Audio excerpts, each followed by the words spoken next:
भारत इतना महान है कि इसने सभी जातियों को, सभी संप्रदाय के लोगों को इकट्ठा करके रखा है। इसलिए इसी देश का नाम हिंदुस्तान है। अमेरिका को माता नहीं कहा जाता, अफ्रीका को माता नहीं कहा जाता, पर मेरे भारत देश को माता कहा जाता है। इतना बड़ा दर्जा दिया गया इस भारत भूमि को।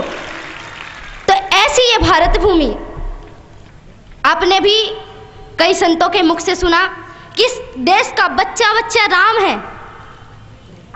और मैं आपको बता दूं, लोग कहते हैं कि मेरे देश को नष्ट करने में मुसलमानों का हाथ है, ईसाइयों का हाथ है।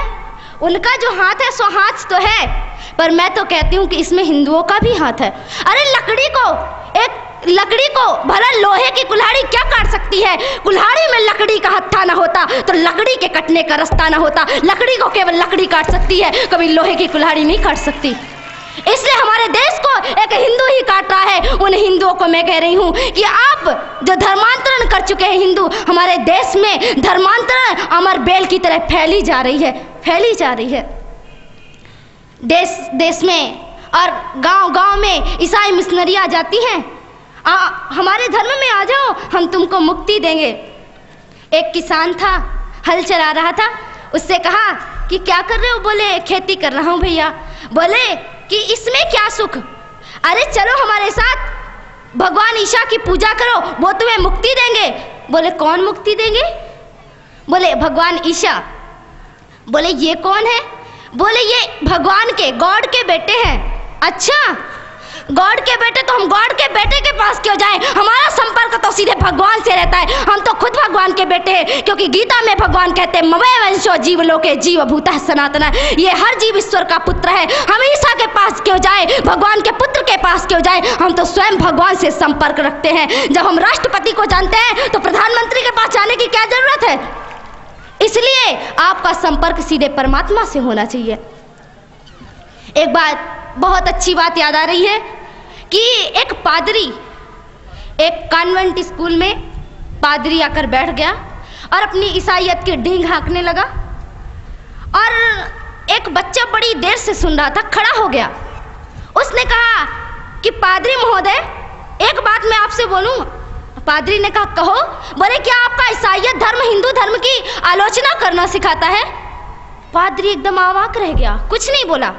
फिर कुछ देर बाद पादरी बोलता है कि तुम्हारा धर्म भी तो दूसरों की आलोचना करता है। उस बच्चे ने कहा नहीं, हमारा धर्म किसी की आलोचना नहीं करता। हमारे धर्म में तो कहा गया कि नहीं ज्ञानेन सदृशम पवित्रम हि विद्यते, ज्ञान के समान पवित्र कोई वस्तु नहीं है। और हमारा धर्म किसी की आलोचना नहीं करता, हमारा धर्म तो सबकी शुभकामना करता है। हमारे धर्म में तो कहा गया है कि सर्वे भवन्तु सुखिनः, सर्वे सन्तु निरामया, सर्वे भद्राणि पश्यन्तु, मा कश्चित् दुःख भाग् भवेत्। यहाँ भारत के कल्याण की बात नहीं कही गई, कहा सर्वे भवन्तु सुखिनः, सारा संसार सुखी हो। केवल हिंदुओं को सुखी रहने के लिए नहीं कहा। तो इसलिए मैं आपको गीता का एक वाक्य याद दिलाना चाहती हूं कि अपने धर्म में श्रेयांश धर्मो विगुणः पर धर्मो भयावह। दूसरों के धर्म में हमेशा भय मिलता है। इसलिए धन छोड़ दो पर अपना धर्म कभी मत छोड़ना। और जिसने धर्म छोड़ दिया तो उसको चुल्लू भर पानी में डूब मरना चाहिए। इसलिए मैं आपको एक बात याद दिला दूं, और हम गलती भी दूसरों की देते हैं कि इसने ईसाईयत स्वीकार कर ली अपना धर्म छोड़कर। क्या करे? उसके पास मजबूरी है। वृंदावन में जाओगे और गोवर्धन को करोड़ों क्विंटलों दूध से स्नान कराओगे, पर छोटे छोटे बच्चे दूध के मारे बिलख रहे हैं, रो रहे हैं। और किसी ईसाई ने उसको एक गिलास दूध दे दिया, बन गया, ईसाई बन गया। किसके कारण? केवल हिंदुओं के कारण वो ईसाई बना। पेट में भोजन नहीं मिला है और ईसाइयों ने एक मुट्ठी चावल फेंक दिया तो उनको राइस क्रिश्चियन कहा जाने लगा। इसलिए मैं भाइयों, बहनों, मैयाओं, आप सभी से कहना चाहती हूँ कि खूब गोवर्धन अभिषेक करो, खूब नहलाओ दूध से गोवर्धन को। पर एक बात याद रखना कि कहीं कोई बच्चा कुपोषण का शिकार ना बन जाए। अगर बच्चा कुपोषण का शिकार बनता है तो आपको गोवर्धन का स्नान कराने का कोई अधिकार नहीं है, और भगवान गोवर्धन आपका दूध अभिषेक स्वीकार भी नहीं करेंगे। इसलिए पहले आप इस देश में, और मैं उन भाइयों को भी कहना चाहूंगी कि जिन्होंने ईसाईयत धर्म स्वीकार कर लिया है, तो उसमें गलती किसकी है? स्वार्थ सिद्धि के लिए राष्ट्र का सारा रक्त निचोड़ लिया, अपनी माटी अपने ही पुरखों से नाता तोड़ लिया। औरंगजेब की कट्टरता ने बुरी तरह से काटा था। जजिया के जाजम ने आंगन टुकड़े टुकड़े बांटा था। औरंगजेब की उदारता केवल कूटनीति की गोटी थी, गिद्धों की नजरों में केवल चोटी थी या बोटी थी। गंगा के बेटों ने क्या जमजम से नाता जोड़ लिया, अपनी माटी अपने ही पुरखों से नाता तोड़ लिया। इस देश के हिंदू मुस्लिम पहले सारे हिंदू थे, भैया लालच से भूल गए कि वो बेचारे हिंदू थे। अब भय नहीं, कहीं खुले दरवाजे चले आओ, अरब के सपने छोड़ो, मिलकर वंदे मातरम गाओ। भारत माँ सी दयावान माँ और कहाँ मिल पाएगी, अपनी चोटे भूल तुमको फिर से गले लगाएगी। खबरदार छल किया तो माता रणचंडी बन जाएगी, यह धरती गद्दारों की कब्रगाह बन जाएगी। अरे 17 बार मोहम्मद गौरी को हरा हरा कर छोड़ दिया, अपनी माटी अपने ही पुरखों से नाता तोड़ लिया। इसलिए मैं आपको याद दिलाना चाहती हूँ कि ये भारत भूमि आपकी माँ है और अपनी माँ से आप कभी नाता ना तोड़े। और आज मैं खास तौर से अपनी मैयाओं से बात करने के लिए आई हूँ कि इस देश में ये भारत विश्व गुरु के पद पर प्रतिष्ठित था केवल मैयाओं के बल पर, और आगे भी विश्व गुरु बन सकता है केवल इन माताओं के बल पर। मैयाएं आप तैयार हो जाइए, क्योंकि हमारे देश में नारी को कभी पैरों की जूती नहीं समझा गया, नारी को कभी भोग्या की दृष्टि से नहीं देखा गया। इस देश में नारी इतनी महान है कि नारी के बारे में वर्णन नहीं कर सकते। और किसी कवि ने बड़ी सुंदर पंक्तियों में नारी का परिचय दिया है कि मेरा परिचय इतना है, मैं भारत की तस्वीर हूँ, मातृभूमि पर मन मिटने वाले मतवालों की पीर हूँ। मैं उन वीरों की दुहिता हूँ जो हंसा झूला झूल गए, मैं उन शेरों की माता हूँ जो रण प्रांगण में जूझ गए। मैं जीजा की अमर सहेली पन्ना की प्रछाया हूँ, कृष्णा के कुल की मर्यादा लक्ष्मी की शमशीर हूँ। मेरा परिचय इतना है, मैं भारत की तस्वीर हूँ। कालिदास का अमर काव्य मैं तुलसी की हूँ रामायण, मैं अमर बोल हूँ श्री गीता के जो घर घर होता पारायण। मैं भूषण की सिवा पावनी आल्हा की हुंकार हूँ, सूरदास के मधुर गीत में मीरा का एक तारा हूँ। मैं वरदाई की अमर कथा में रण गर्जन गंभीर हूँ। मेरा परिचय इतना है, मैं भारत की तस्वीर हूँ। इसलिए याद कर लीजिए मैया, आप भारत की शान हैं और आप ही भारत को विश्व गुरु बना सकती हैं। इसलिए एक बात याद आ रही है, भगत सिंह फांसी के फंदे पर झूल रहे थे और भगत सिंह की माता रो रही थी। एक महिला ने पूछा कि मैया, मुझे पता है जिसका बेटा फांसी के फंदे पर झूले उसको रोना नहीं तो और क्या आएगा। भगत सिंह की माता कहती है, अरे पगली, मैं इसलिए नहीं रो रही हूँ कि मेरा बेटा फांसी के फंदे पर झूल रहा है, मैं तो इसलिए रो रही हूँ कि काश भगवान ने मेरी कोख में एक और भगत सिंह को दिया होता और मैं उसको भी भारत देश के लिए निछावर कर देती। ऐसी ऐसी देश में हमारी मैयाएं हुई हैं, ऐसी ऐसी मातृशक्ति हुई है जिसके कारण ये भारत भूमि महान बन चुकी है। और एक बात बताऊं, जिस राम की आज आप पूजा करते हैं ना, आज अगर कौशल्या नहीं होती तो आज वो राम भी नहीं होता, और आज वो यशोदा नहीं होती तो आज वो कृष्ण भी नहीं होता। इसलिए यशोदा की वजह से और कौशल्या की वजह से कृष्ण का नाम आज आप सभी लोगों के मुख पे है। इसलिए मैं आप लोगों को बताना चाहती हूँ। और कई लोग कहते हैं कि स्त्री को पर्दे के अंदर रखना चाहिए। कहाँ पर्दे के अंदर रखना चाहिए? आपने रामायण में कभी पढ़ा है कि माता सीता ने कभी दशरथ जी को घूंघट डाला हो? स्त्री को कभी पर्दे के अंदर नहीं रखा गया।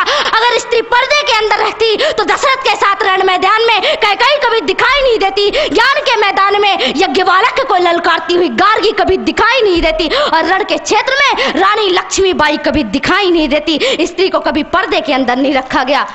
रानी लक्ष्मीबाई ने बता दिया कि स्त्री ममता की मूर्ति होती है, पर जब समय चुनौती का आता है तो अपनी ममता को छाती से नहीं बल्कि पेट में बांध लेती है, हाथ में शौर्य की तलवार लेकर के चली जाती है रण के मैदान में और शत्रुओं का सिर काट काट कर भारत माता की गोद में भर देती है। उसी नारी का जीवन सार्थक होता है और उसी नारी का जिस विश्व में नाम होता है। इसलिए मैयाओं, अपनी कमर कस लो, इस देश में सभी को तैयार होने की जरूरत है।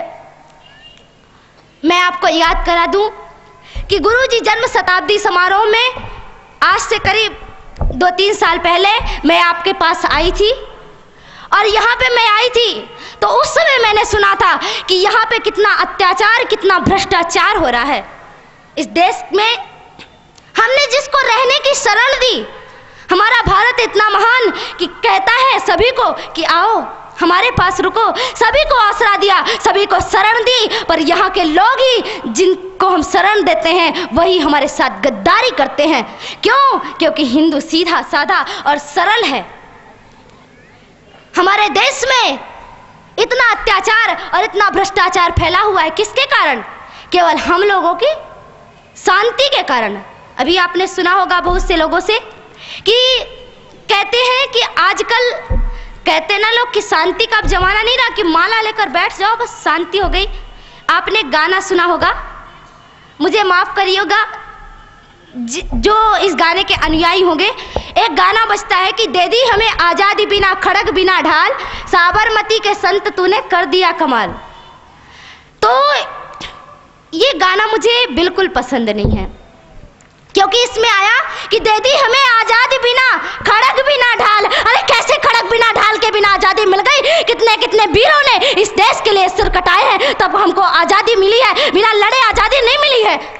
अरे बिना लड़े आजादी मिल जाती तो राम कह देते ना कि एक चरखा ले लो और सूत काटो और रावण को पसंद आ जाएगा सूत, तो रावण सीता को लौटा देगा वापस।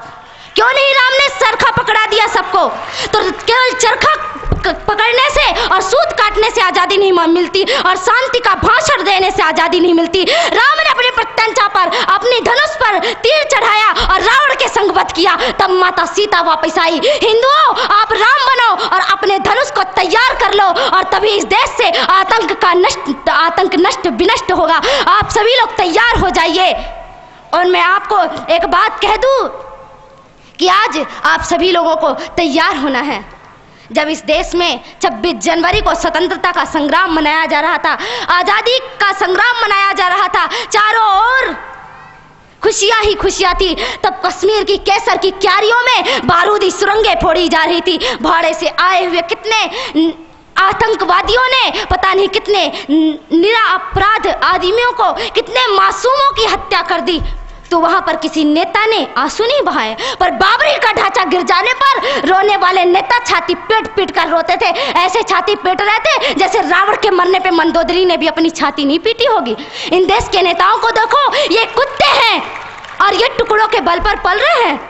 और मैं आपको सावधान कर दूं कि इस देश की नेता से और इस देश के कानून से सावधान रहना, क्योंकि ना तो ये हमारी रक्षा करेगा बल्कि आपको नींद की गोली दे करके और सुलाएगा कि जितना आप सोओगे उतना इसको कुर्सी में बैठने के लिए मिलेगा।